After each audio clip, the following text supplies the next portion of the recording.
Have you ever had someone take something from you and felt that sting of injustice, that gut-level ache that whispers, someone should pay for this? Because Exodus 21:37 doesn't dodge that ache. It meets it head-on. God speaks clearly through this law. If a man steals an ox or a sheep and kills it or sells it, he shall restore 5 oxen for an ox and 4 sheep for a sheep. This isn't some cold legal code buried in an ancient book.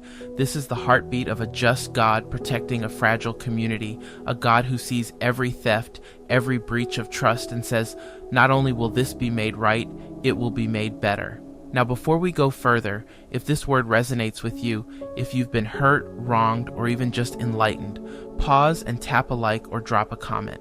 It may seem small, but every single one helps this word reach someone else who's in the fight for justice and mercy right now. See, God doesn't deal in hollow apologies or shallow penalties. His justice is weighty.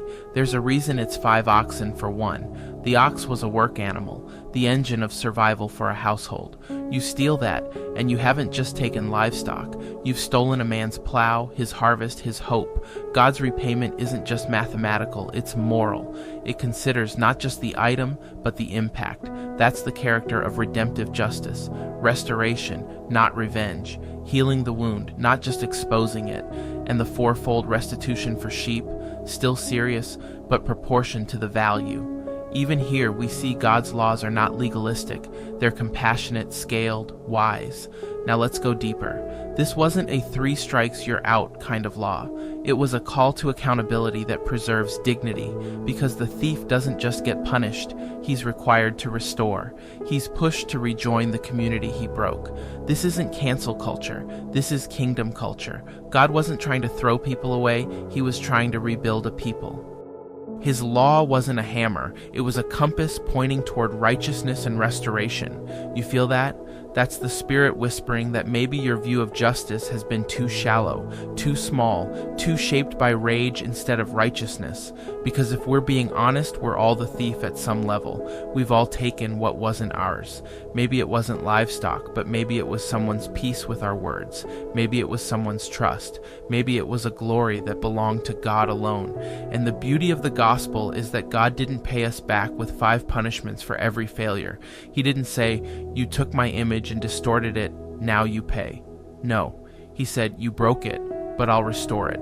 Jesus became the restitution, the spotless lamb who gave himself, not 4-fold, but fully, all of heaven's riches poured out to cover our debt. So what do we do with that?